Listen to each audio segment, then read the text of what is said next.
অথচ আমার কাছে আমি বোধহয় এখনো দেখাতে পারবো যে ধানের শীষে ভোট দেন আপনারা জান্নাত পাবেন, এরকম বক্তব্য আছে। কারণ জামাত ইসলামী এরকম মানে ফায়সা বক্তব্য জামাত ইসলামীর কোনো নেতা দেয় না। কারণ জান্নাত কি আমার হাতে?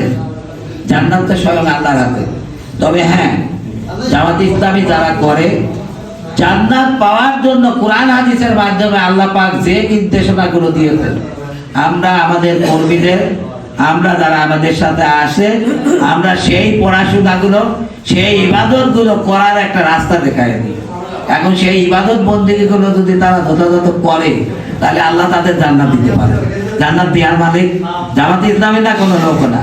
জান্নাত পাওয়ার জন্য যে আল্লাহর রাস্তায় চলবে, তার চলাটা যদি সেই জান্নাত পাওয়ার রাস্তায় হয়, সেই সঠিক পথে হয়, তাহলে তার জান্নাত দেওয়ার মালিককে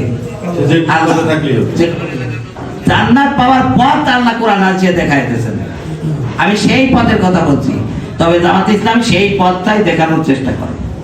জামাত ইসলামীতে আসলে যেমন কেউ যদি বেনামাজি হয় সে জান্নাতে যেতে পারবে। জামাত ইসলামী করলে জামাজি না, নামাজ পড়ে না, জামাত ইসলামীর দায়িত্বশীল এরকম কেউ নাই।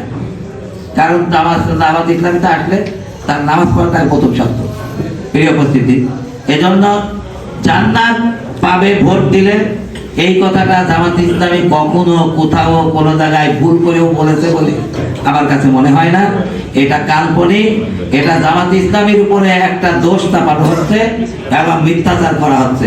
আমি ভাইদেরকে জন্য দোয়া করি, আল্লাহ যেন তাদের এই মিথ্যাচার থেকে আল্লাহ রক্ষা করি।